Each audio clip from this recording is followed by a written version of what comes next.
We talked about sitting up with the dead previously, but there are lots of other customs that are associated with dying in the rural Ozarks. And of course, we're talking about mainly in the days before embalming, and the time of year you died played a lot of role in what happened with your body, and whether or not they put you in the ground the very next day, or have to wait till the ground thaws out, or when they do the funeral, that kind of stuff. We talked earlier about the practice of preparing the dead, preparing the body, and the fact that family member, unless they're in a pinch and they have to, family members never do that. It's always neighbors or at least more distant relatives that do that, usually almost always of the same sex of the deceased person, and that's usually done right away after death. One of the customs that you find mentioned in a lot of these memoirs and things talking about the old days in the Ozarks is this custom of covering up mirrors in a house with a white cloth or a white towel or something like that. But that's the kind of thing what you read that and you think, well, somebody's probably still doing that. It's just some of these make sense that they probably survived in some way, and I can imagine somebody doing that.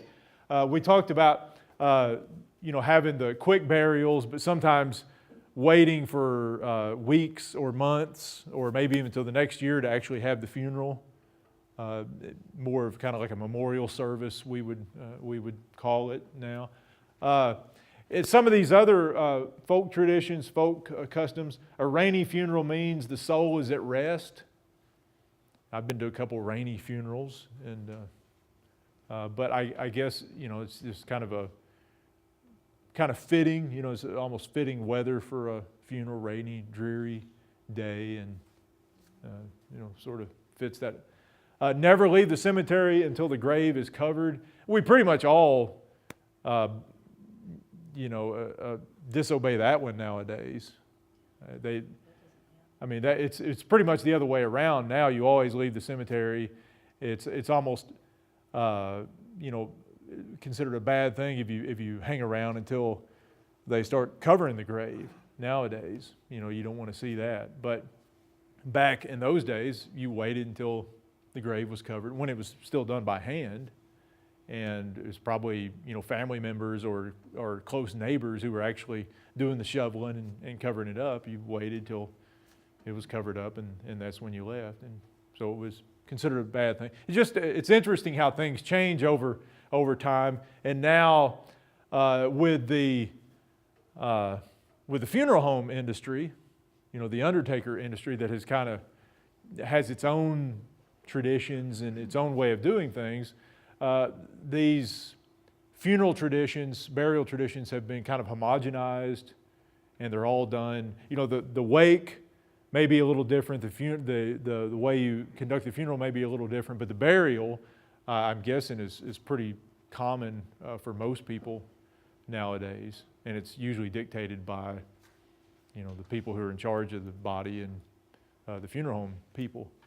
And the last thing on here, has anybody ever heard of a feather crown? The significance of a so-called feather crown? Anybody know what a feather crown is? This is, what's that? A crown made of feathers? Yeah, well, that's basically what it is. It was a folk belief that if a person died, usually we're talking about in the days before people tended to die in hospitals. You were usually sick at home and you died maybe in your own bed or in your house.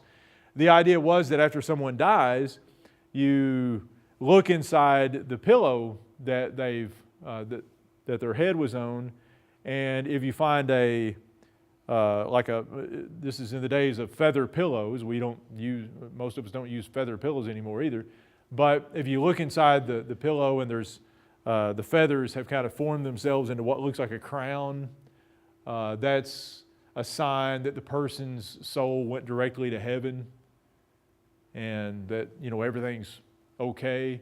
And there were many people who, that's one of the first things they would do when someone died is kind of tear open the pillow and see if they, and try to find something that looked like a crown in the feathers. And people would even save these and would sometimes, display them for people who visited. This was the crown from such and such's pillow and stuff like that. And I think let